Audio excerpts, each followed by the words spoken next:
कल लोकसभा में विपक्ष की धुलाई करने के बाद आज पीएम मोदी महाकुंभ पहुंचे। पीएम मोदी ऐसे वक्त में महाकुंभ पहुंचे हैं जहां महाकुंभ के आयोजन को लेकर विपक्ष नेगेटिव कैंपेन चला रहा है। महाकुंभ की ब्रांडिंग को दर्दनाक हादसे के इर्द गिर्द बुनने में लगा है। ऐसा दिखा रहा है जैसे महाकुंभ में सिर्फ भगदड़ ही मच रही है, लोग मरे ही जा रहे हैं, कुछ हुआ है नहीं हुआ है इससे उनको फर्क नहीं पड़ता। महाकुंभ जाने पर मर जाओगे ऐसा वाला माहौल बना दिया गया है। लेकिन पीएम मोदी ने महाकुंभ पहुंचकर पूरे माहौल को बदल दिया, एक नई ऊर्जा का संचार किया। उनके आने से एक नए भरोसे का जन्म हुआ। उन्होंने महाकुंभ में आकर यह संदेश दिया कि उस दर्दनाक हादसे के बाद अब आगे बढ़ने की जरूरत है। महाकुंभ को लेकर नेगेटिव होने की जरूरत नहीं है।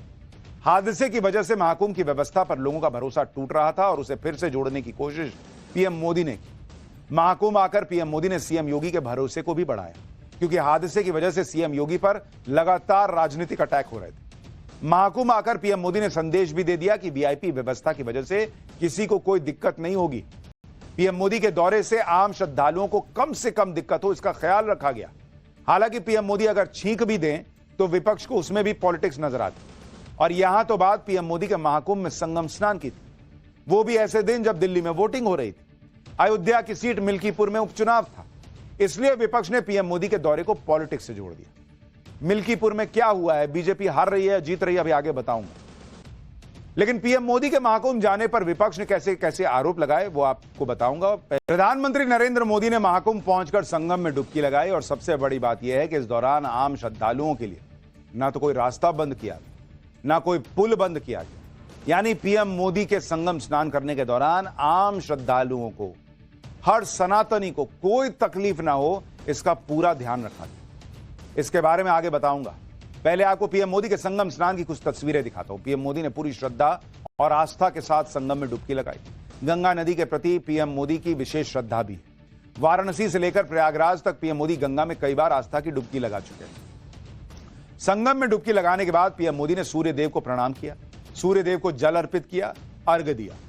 पीएम मोदी ने गंगा और यमुना के संगम में खड़े होकर मंत्रोच्चार भी किया। संगम में स्नान करने के बाद पीएम मोदी ने गंगा पूजा की।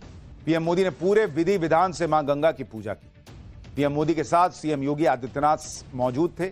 वहां कई पंडित भी थे जिनके निर्देश पर पीएम मोदी ने गंगा पूजन किया। गंगा पूजा करने के बाद पीएम मोदी ने मां गंगा को दूध अर्पित किया। गंगा पूजा बिना दूध अर्पित किए पूरी नहीं होती। इसके बाद प्रधानमंत्री मोदी ने मां गंगा की आरती की। इस दौरान वहां पर मंत्रोच्चार होता रहा। पीएम मोदी ने महाकुंभ में अपने अनुभव को भी सोशल मीडिया पर साझा किया। पीएम ने कहा कि प्रयागराज महाकुंभ में पवित्र संगम में स्नान के बाद पूजा अर्चना का परम सौभाग्य मिला।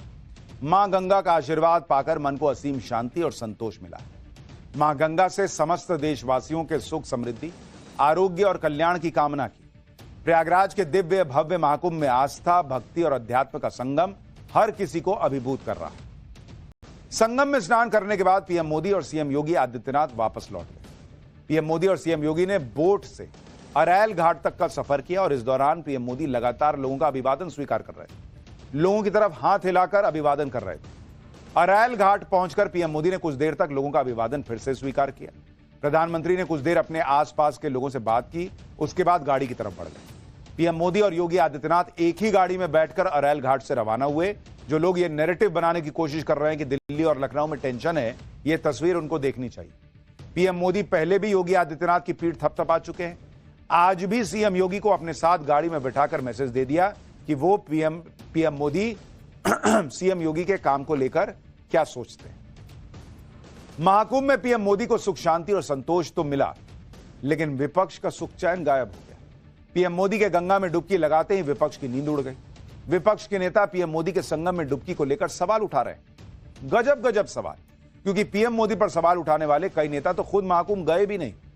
आप देखिए कि पीएम मोदी की आस्था पर किस तरह से सवाल उठाए जा रहे हैं। कांग्रेस नेता प्रमोद तिवारी ने कहा कि दिल्ली चुनाव के लिए संगम में पीएम मोदी ने फोटो सेशन किया, तो राहुल गांधी से भी करा लेते। जो 0 सीट आ रही है एग्जिट पोल के मुताबिक शायद 1 हो जाती। कांग्रेस के ही नेता श्रीनिवास बीवी ने कहा कि पीएम मोदी ने कैसी डुबकी लगाई, उनका सिर तो पानी के ऊपर ही था। सिर पानी के ऊपर था, बाकी शरीर तो पानी में था। राहुल गांधी तो पानी में उतरे तक नहीं, उनका तो पैर का नाखून भी पानी में नहीं गया। भेजिए तो एक बार उनको मां। अखिलेश यादव ने कहा कि पीएम मोदी ने महाकुंभ हादसे पर कुछ नहीं कहा। संजय राउत ने कहा कि पीएम मोदी दिल्ली के मतदाताओं को प्रभावित करने की कोशिश कर रहे हैं। तो उद्धव ठाकरे भी चले जाते। मतलब कुछ भी विरोध करना है, नरेंद्र मोदी महाकुंभ चले गए, स्नान कर लिया, पॉलिटिक्स है, ये है वो है। अगर महाकुंभ जाकर पीएम मोदी ने दिल्ली के वोटर्स को प्रभावित करने की ताकत रखी हुई है तो विपक्ष के किसी ने हाथ बांधे हैं। आप में ताकत नहीं है, आप भी जाइए डुबकी लगाइए।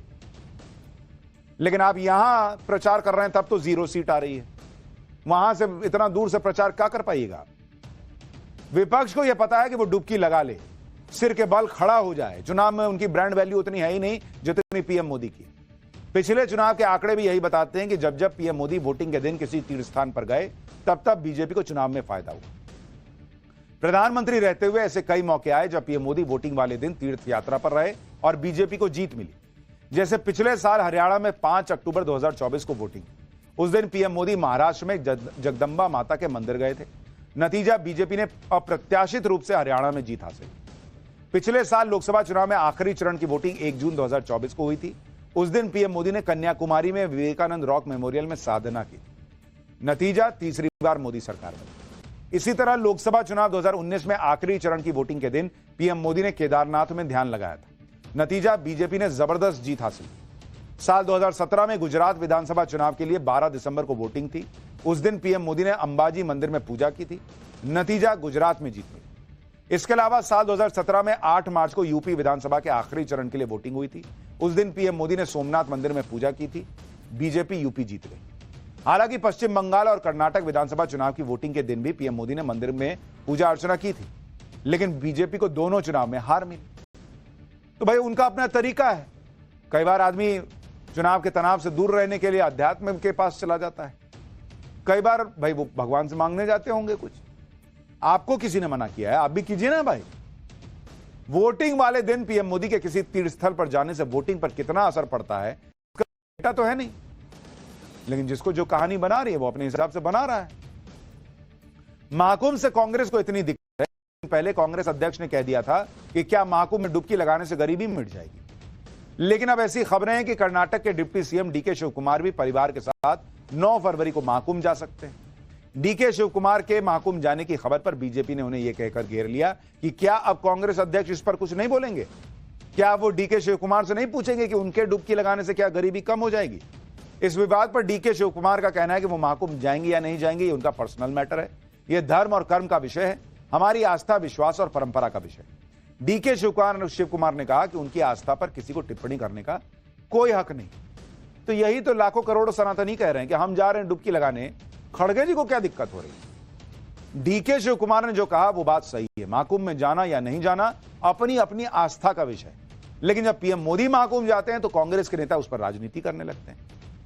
प्रधानमंत्री मोदी का जब महाकुंभ आने का प्रोग्राम बना तो यह कहा गया कि इस दौरान आम लोगों को तकलीफ हो, क्योंकि प्रधानमंत्री एसपीजी के विशेष सुरक्षा घेरे में रहते हैं। उनके लिए वीआईपी प्रोटोकॉल फॉलो करना पड़ता है उनकी सुरक्षा के लिहाज से। यानी पीएम के आने जाने के दौरान इलाके में आम लोगों की एंट्री बंद करनी पड़ सकती है।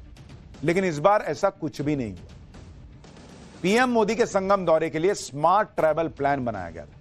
प्रधानमंत्री मोदी करीब 2 घंटे महाकुंभ में रहे और इस दौरान मेला क्षेत्र में न तो ट्रैफिक बदलना पड़ा, न ट्रैफिक रोकना पड़ा और न आम लोगों का स्नान रोकना पड़ा। यह सब कैसे हुआ, कैसे पीएम मोदी ने सनातनियों को तकलीफ ना हो इसका ध्यान रखा, इसके बारे में सुनिए। पीएम मोदी दिल्ली से एयरक्राफ्ट से प्रयागराज एयरपोर्ट पहुंचे।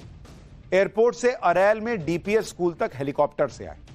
फिर डीपीएस स्कूल से अरैल घाट पीएम मोदी कार से गए। पीएम मोदी अरैल घाट से त्रिवेणी संगम तक स्टीमर में पहुंचे, संगम में डुबकी लगाई, उसी रूट से वापस लौट गए। इस दौरान महाकुंभ मेला क्षेत्र में कहीं कोई परिवर्तन नहीं करना पड़ा, ना ही ट्रैफिक रोकना पड़ा, ना लोगों को रोका गया। आम लोग आराम से स्नान कर रहे थे। पीएम मोदी संगम में डुबकी लगाकर पूजा करके चले भी गए, किसी को कोई दिक्कत नहीं है। यह है नरेंद्र मोदी का अपना स्वभाव कि ठीक है उनकी आस्था है, वो जा रहे हैं डुबकी लगाने, लेकिन सनातनियों को दिक्कत ना हो इसका भी ध्यान रखना है।